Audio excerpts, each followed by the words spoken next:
Hello friends, good morning. मैं विवेक कुमार आप लोगों के लिए फिजिक्स के चैप्टर 1 के 15 मोस्ट इम्पोर्टेंट प्रश्न लेके आए हैं।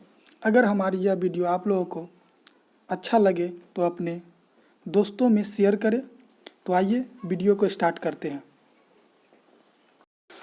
हमारा पहला प्रश्न है कि दाढ़ी बनाने में किस प्रकार के दर्पण का उपयोग किया जाता है।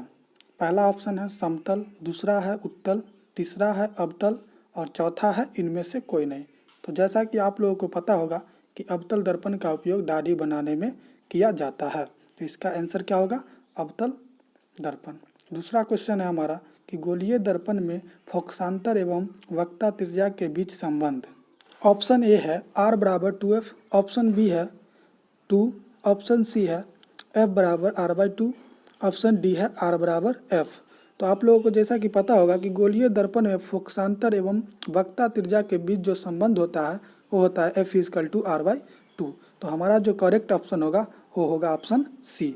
आइए अगला प्रश्न है हमारा, यदि किसी अवतल दर्पण की फोकस दूरी F तथा वक्रता त्रिज्या R हो तो ऑप्शन दिया हुआ है।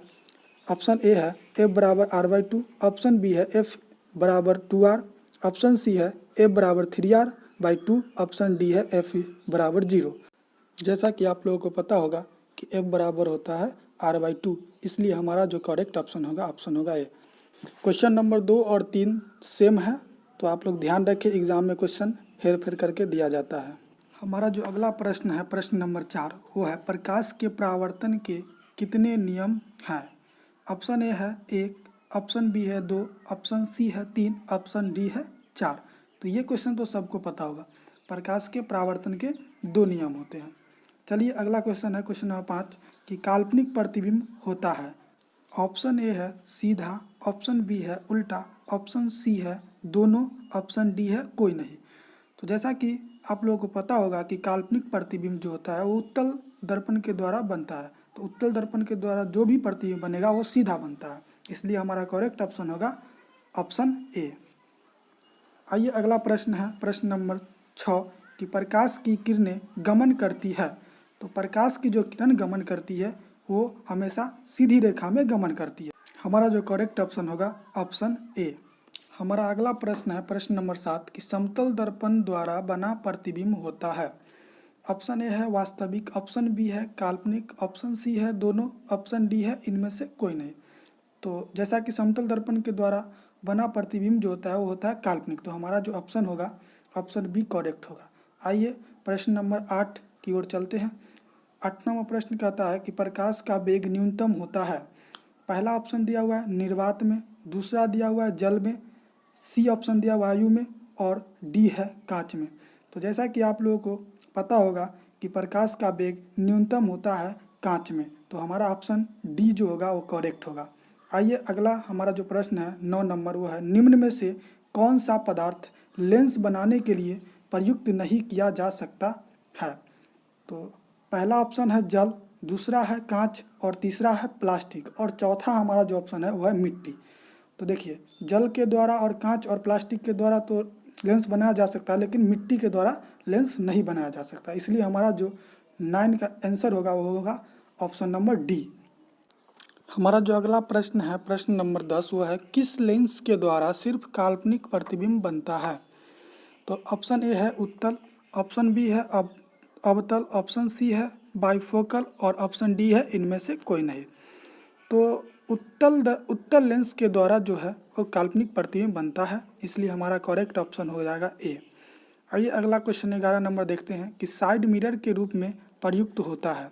तो ऑप्शन ए है अवतल दर्पण, ऑप्शन बी है उत्तल दर्पण, ऑप्शन सी है उत्तल लेंस और ऑप्शन डी है प्रिज्म। तो देखिए साइड मिरर के रूप में जो प्रयुक्त होता है दर्पण वो होता है उत्तल दर्पण, इसलिए हमारा 11 का करेक्ट ऑप्शन हो जाएगा बी।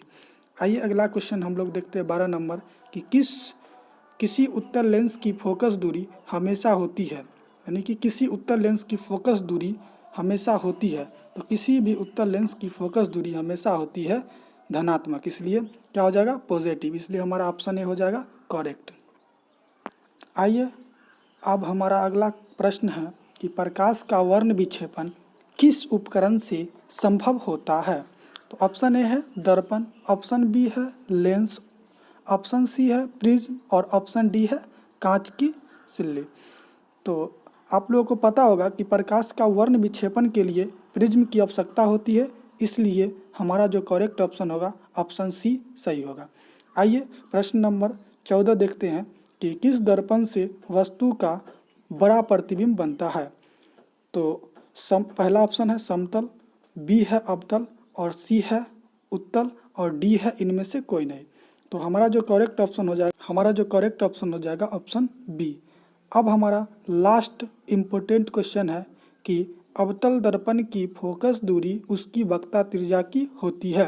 तो ऑप्शन ए दिया हुआ है दुगुनी, ऑप्शन बी दिया हुआ है आधी, ऑप्शन सी दिया हुआ है चौथाई और ऑप्शन डी दिया हुआ है बराबर।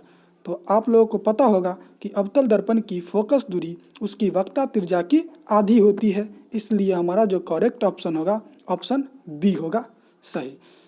आज के वीडियो में मात्र यही 15 प्रश्न फिजिक्स के थे। अगर आप इसी तरह के वीडियो देखना चाहते हैं तो हमारे YouTube चैनल विवेक स्टडी साइंस क्लासेस को सब्सक्राइब करें, शेयर करें, ज़्यादा से ज़्यादा शेयर करें, ताकि आप लोगों को जो भी वीडियो डालूँ वो आप लोगों के पास जल्द से जल्द पहुंच जाए। अगर हमारा क्लास ज्वाइन करना चाहते हैं तो हमारा पता है दुर्गा स्थान चकपहाड़ मनपर। उम्मीद करता हूं कि हमारा यह वीडियो आप लोगों को पसंद आया होगा। तो हाँ, प्लीज़ हमारे चैनल को सब्सक्राइब करें, शेयर करें, ज़्यादा से ज़्यादा इसे शेयर करें ताकि आप लोगों के जो भी भाई बहन है उस तक पहुँच सके। धन्यवाद।